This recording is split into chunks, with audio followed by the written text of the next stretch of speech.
Coming up on this episode, why the Warriors are destined for an incredibly risky Jonathan Kuminga decision in his free agency this offseason, plus looking at 8 more center options for the Warriors, most of which you guys brought up in the YouTube comments on the last podcast episode.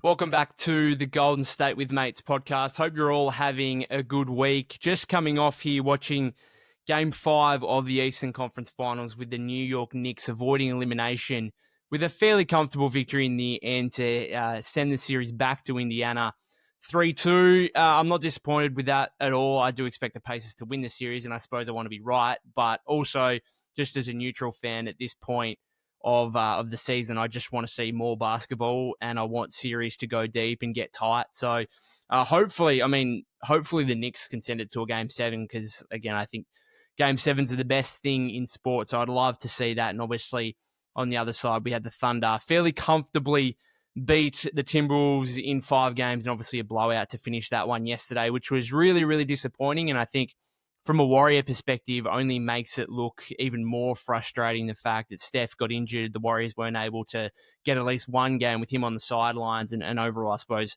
frustrating the Warriors weren't able to get through, and potentially, I think they would have probably given the Thunder a little bit more of a challenge than what the Timberwolves certainly did. If you look at the recent record the Warriors have had against the Thunder, they went 2-1 in the regular season. Steph's history against the Thunder is excellent. I was looking it up. He averages like 30 points, 36-6 over the last 10 games against OKC on 50.5% shooting from the floor and 50% from three-point range. So I think Golden State certainly would have given OKC more of a challenge, and from that perspective and how meekly the Timberwolves collapsed just makes it all the more disappointing, really. But let's get on to the news of the day for the Warriors. Had a pretty major report from Anthony Slater of The Athletic come out looking at the future of Jonathan Kuminga and his restricted free agency coming up here. And I think the majority of it from a Warriors standpoint is fairly good news. However,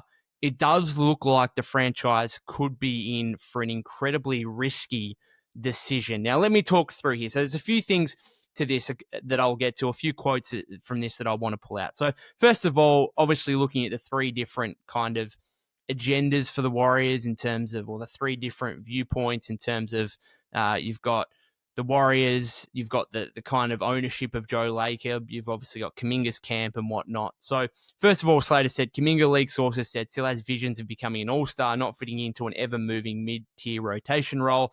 He wants to be a featured player in an NBA offense and chase the 20-point and beyond dreams he spent his life chasing the last week of his 4th season tasting. Well, we know this, right? We know this. It's exactly what I've spoken about previously in terms of the fit and the contrast in which what Jonathan Kuminga wants to be and what the Warriors want him to be. So this is nothing new, right? But again, it's still just further indication, further reporting of that. Okay. Second of all, this is probably the biggest part of this to me, because basically for over probably 3 months now, for well beyond, going back to potentially earlier in the season, where you can see how the different payrolls are going to play out for each team and who's going to have cap room in the offseason and whatever else. It's been long seen that the Brooklyn Nets would be a suitor for Jonathan Kuminga. Almost, I suppose, from the point that he didn't get an extension with the Warriors just before the season started.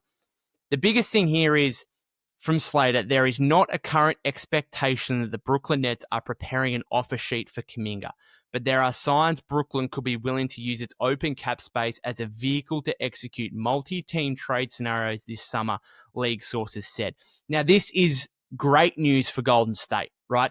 It really gives them the leverage and upper hand in this entire scenario, right? Gives them all the power, essentially. And it's bad news for Jonathan Kuminga, who would have looked at the Brooklyn Nets as a team that, okay, they're the team that can give me the big contract that I want. And that's going to force Golden State into a decision of whether to let me walk for nothing or whether or not to match it and bring him back, right? And either way, JK gets his contract that he's after. Now, if the Nets aren't interested, the only avenue for Kuminga to leave the Warriors is through a sign and trade. Now, he could still get his money, right? Because of the CBA constraints that Slater has pointed out here and others have pointed out here, where the outgoing salary is only 50% of his actual salary. So, for example, Kuminga gets $30 million a year at his new team.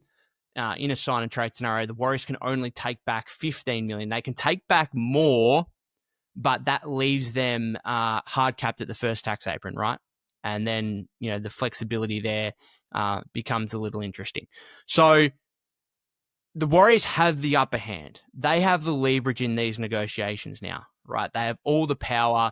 They can go out and try and explore sign trade scenarios. Now, obviously, Kuminga has to, agree to wherever he's going. But I think for him, really the biggest thing is probably trying to get the money first and foremost. This is life-changing sort of money. Secondary is the role, right? But I think if he gets the money at the Warriors and can't get it anywhere else, I think he's probably going to be okay with coming back to Golden State, even if he's like, oh, well, I don't know what's going to happen with my role now. Who knows? I think if the Warriors bring Kuminga back, I think there's obviously been reporting on this, and Steve Kerr said it himself. If he comes back on a significant contract, they're going to have a situation where they need to play him. They need to play him consistently. They need to play him heavy minutes. They need to give him a big role, because what you can't do is you can't start DNPing a bloke that's making over $20 million a year. The optics of that is just terrible, right? You can DNP the guy. Now, was it hugely controversial when he was DNP'd in the playoffs? Absolutely it was. And towards the last game of the regular season, hugely controversial. But at that point, he's only making $7.6 million. So that is far easier to try and swallow than it is we're benching a player and getting nothing out of a player that's making over $20 million, right? So I know you can look at it and say, well, at the end of the day, it shouldn't matter what they're making, but we know that contracts and what players are on certainly dictates or plays a role in the role they have on the team and how many minutes they're getting and whatnot. So the other thing here from Slater is that this is quoted saying, team sources have been hinting that because of these market and financial restrictions, there's a likely world where the most obvious and prudent path is for them to bring Kuminga back and figure the rest out later. So what we're talking about here is those CBA constraints, where, again, if he gets $30 million with his new team in a new sign and trade scenario, Warriors can bring back 15, right, without hard capping themselves at the first tax apron. Obviously, if he gets 25, they can bring back 12 and a half. All of a sudden, you're talking about a far more limited market in terms of who you could possibly bring back in a sign and trade scenario, because you're not bringing back a guy. Now, they can add salaries. So, for example, they could do Kuminga and Moses Moody and get a $26 million player, right? They could do that. But if it's just Kuminga going out, then you're basically limited to a player to, about $15 million. And then if you're happy to hard cap yourself at the first apron, it's up to just under $20 million. Okay. All of a sudden, obviously, the less money you can bring back, the likelihood that you're going to get a less caliber player in return. You're not going to get that hugely impactful. Now, you still could for that money, but it's more unlikely that you're going to be able to get that huge, impactful starting caliber piece, right? You're not going to be able to get Cam Johnson, right? Cam Johnson makes just over that, I think. You're not going to be able to get a player like him in a Kuminga sign trade without sending something else out. Now, in that scenario, it could be something fairly minimal, so maybe it could still happen. But Kuminga for Cam Johnson straight up, I'm pretty sure can't actually happen, right? It would the Warriors would have to throw in an extra salary, albeit minor one, in there. Okay, so if you can basically just look it up. Like, look it up, the players that are set to make $15 million or less next year. And I'm just mentioning Cam Johnson because that's someone that's been mentioned previously as a sign and trade option, or just as an option for the Warriors in general. Just look up players that are making $15 million or less. Like, how many guys are there on that list that you would say, I'm happy to give up Jonathan Kuminga for? I can tell you it's not many. It's not many. Like, Austin Reeves maybe is one, but then like the Warriors would probably run into the same situation the Lakers are going to have in terms of not being able to extend him at the number that he wants because of CBA rules. Like, aside from that, like Warriors need a center. Would you get Daniel Gafford for Kuminga? No, that doesn't interest me whatsoever. So basically the list of players that you could possibly get financially without including another player's salary on top of that, it's very limited. It's very limited, which is exactly why Slater points out here that the Warriors might just say, okay, we're not going to give you 30, but let's give you 25. Let's give you 4 years, 100. Okay. We'll bring you back. And then there's an acknowledgement from the Warriors and Kuminga's camp that, hey, we might not be a great long-term fit together, but this is going to be the easiest outcome. And then come December 15 or whatever it is, when you're trade eligible, we may explore scenarios where we can trade you, okay, where we trade you somewhere. And in that situation, obviously, then the full $25 million counts as outgoing salary. And therefore, the kind of players the Warriors can get back are going to be far more valuable, right? So that's why this scenario is certainly in play, where I think a lot of people would have thought, and I've said it as well, Jonathan Kuminga is probably likely to leave via a sign and trade. Well, again, the complications around that means that it may be far more simpler for the Warriors to re-sign him at, say, $25 million a year. And basically, that's just a trade chip. That's just, we're bringing you back, and then we're fully acknowledging that come December, January, February, mid-season, once you're trade eligible, we might be looking to move you. We might be looking to move you, and we're going to have far more flexibility with who we can move you for, because now all of a sudden we can get back a player making the same amount of money as you, $25 million, rather than the 50% outgoing salary in a sign and trade this offseason. This is why it's incredibly risky. It makes a lot of sense from that perspective, sure. But here's why it's an incredibly risky move, okay? The Warriors, if they were to do that and also acknowledge that Kuminga would become a trade chip by December, January, February, before the midseason trade deadline, they would basically enter next season saying, well, first of all, this is a marriage of convenience, not one of desire. Like, neither party really wants this, but it's just the easiest outcome. Okay. They would then have to enter the season saying, well, we've got one eye. We've got Steph Curry, Jimmy Butler, Draymond Green. We've got one eye on trying to win a championship and being as good a team as we possibly can be. But we also have to keep another eye on Jonathan Kuminga's trade value. Okay, so what happens if things work out? If things work out, Kuminga comes back, he's a much better player. He suddenly fits well with Steph, Jimmy, and Draymond. Then great, fantastic. And if that happens, then you're probably not looking to trade him. Like, if he comes out, starts playing big minutes, plays really well, the team's playing well, then all of a sudden, neither the Warriors or Kuminga are going to be looking for a trade. And so you just keep him, right? However, what happens if the exact opposite occurs? Where they come back, he's still in this situation where he doesn't particularly fit with the veteran core. He doesn't particularly fit with the way the Warriors and Steve Kerr want to play. He's not necessarily helping winning basketball, and the Warriors might get off to a slow start next season. What happens if that eventuates? Because then all of a sudden you've got a $25 million player or a $100 million player on your roster making $25 million a year, who is all of a sudden of absolute no value. His trade value from a market standpoint is going to decline significantly. And the Warriors, it's actually not that difficult to envisage that the Warriors could be stuck with a guy making $25 million a year that they cannot get off unless they're to attach actual assets to get off him. And really the only thing they're going to get in return is potentially another bad contract, right? They're not going to get something of value. Okay, so that's why they'd have to keep an eye on actually making sure that Kuminga's value retains high enough that rival teams are going to be interested when or if he becomes on the trade block by mid-season. So it's a very delicate position to try and manage, where you want this guy who doesn't really fit into your team. You need him to contribute to winning basketball, because that's ultimately the aim at the end of the day. But if he doesn't, you're kind of going to have to play through that. You're going to kind of have to keep giving him significant minutes, try and get his production up to a point where, again, he retains enough trade value where you can flip him. Because you can guarantee, like, teams aren't going to be... If things don't work well at the start of next season, teams aren't going to be lining up to help the Warriors out. They're not going to be lining up outside the door saying, yeah, we'll take Kuminga off your hands for $25 million and give you something decent in return. They're not going to be doing that. They're not going to be wanting to help the Warriors out. They might rock up to the door and they'll say, geez, you're stuck in a tough position. Yeah, look, okay, we'll take on Kuminga, but give us a first-round pick in the process.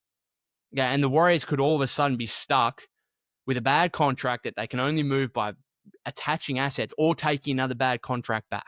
So this is why it's an incredibly risky situation. And we've got really no proof of Steph Curry, Jimmy Butler, Draymond Green, and Jonathan Kuminga all working together. It worked for like one game when they closed it, and Slater mentioned this. It worked for one game when they closed together against the Lakers in that big win in LA. Okay, that's the one time it worked. Aside from that, we've got the opposite, where it got to a point where Steve decided, no, I can't have this guy on the floor with the veteran trio.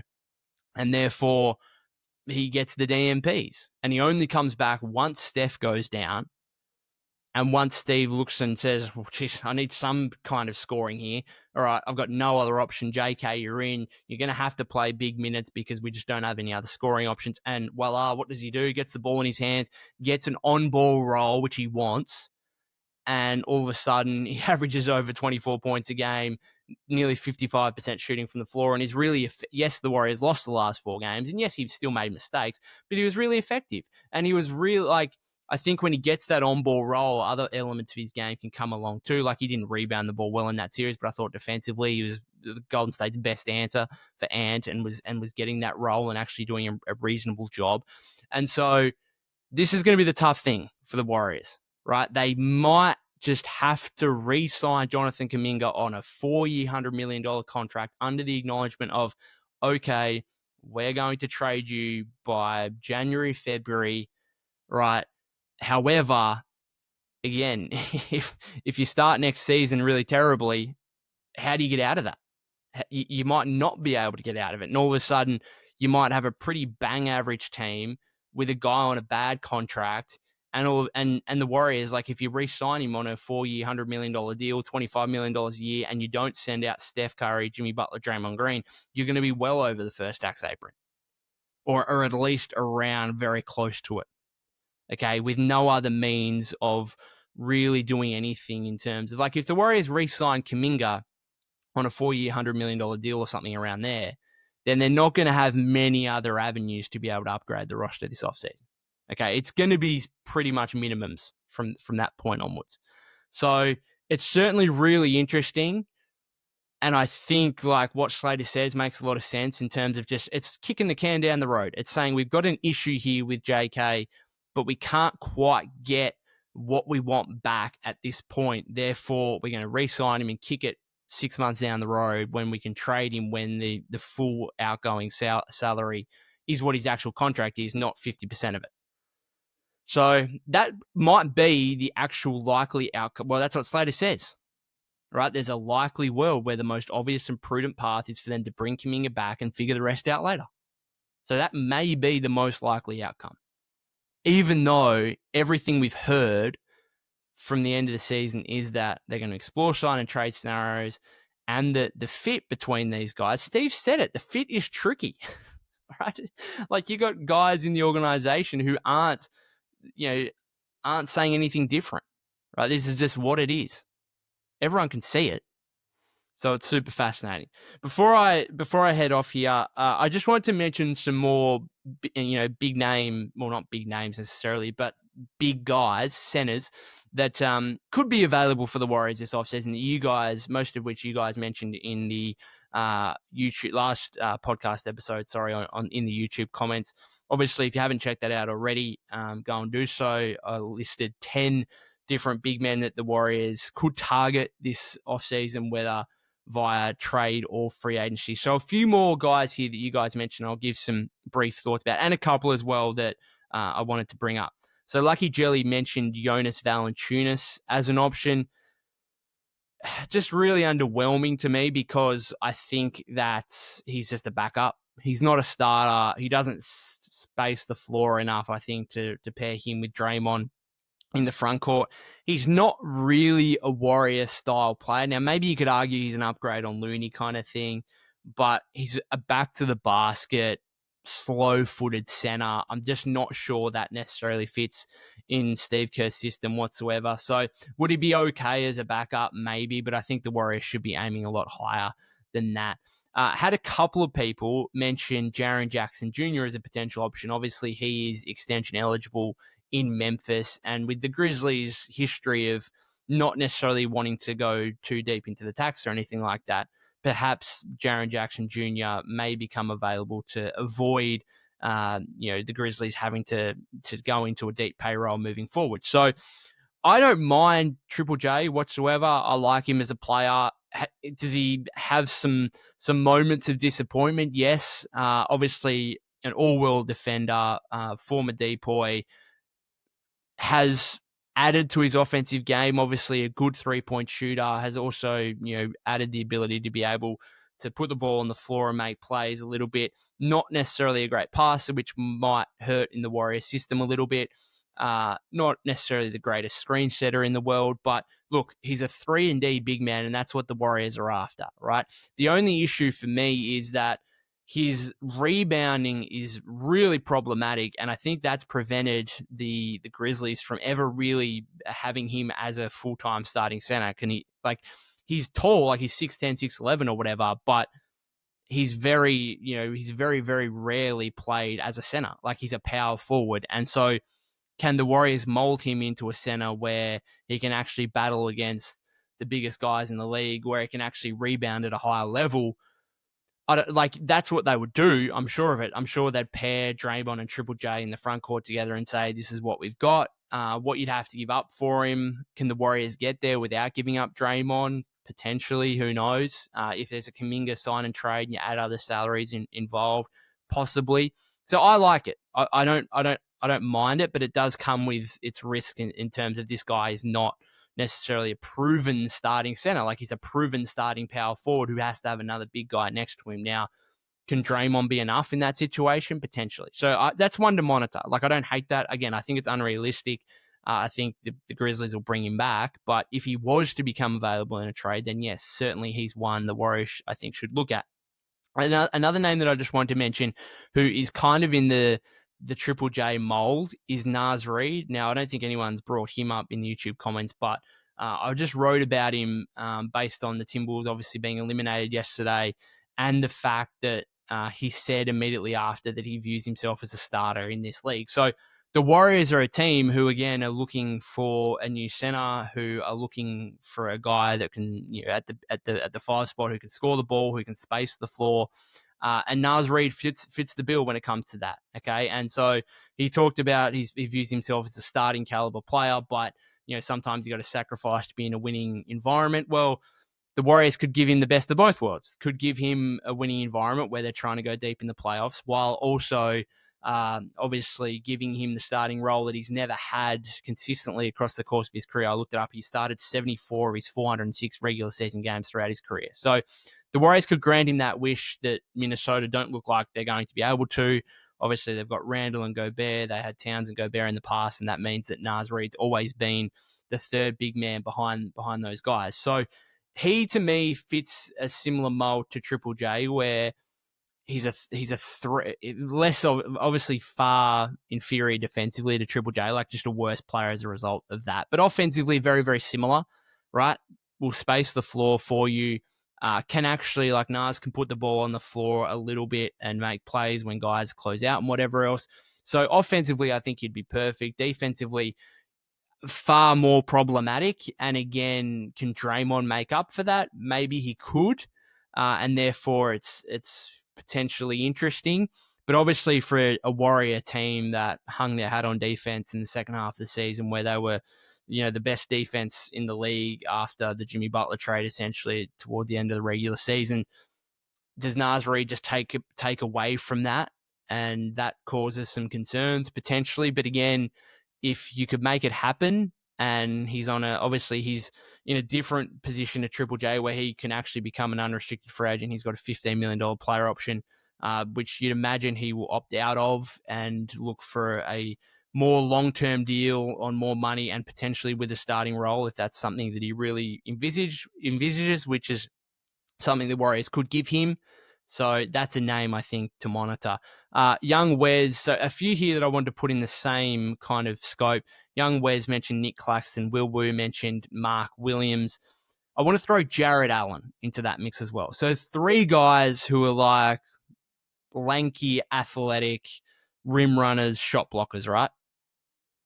To me, for what those guys would cost, I don't love it because they aren't offensive players for you. They're not here's the ball maker play. They're not here's a wide open corner 3, knock it down. Like, they're not spacing the floor for you. Again, that becomes problematic with Draymond in the front court. So to me, what it would cost to get those guys doesn't make it worth. Like, Jared Allen's starting a 3-year, $90 million contract. I'm sorry, I don't love Jared Allen next to Draymond when you're paying those guys a combined $55 million. I don't. Defensively, fine, great. But offensively, there's too many limitations there for that to be worth that combination of money, right?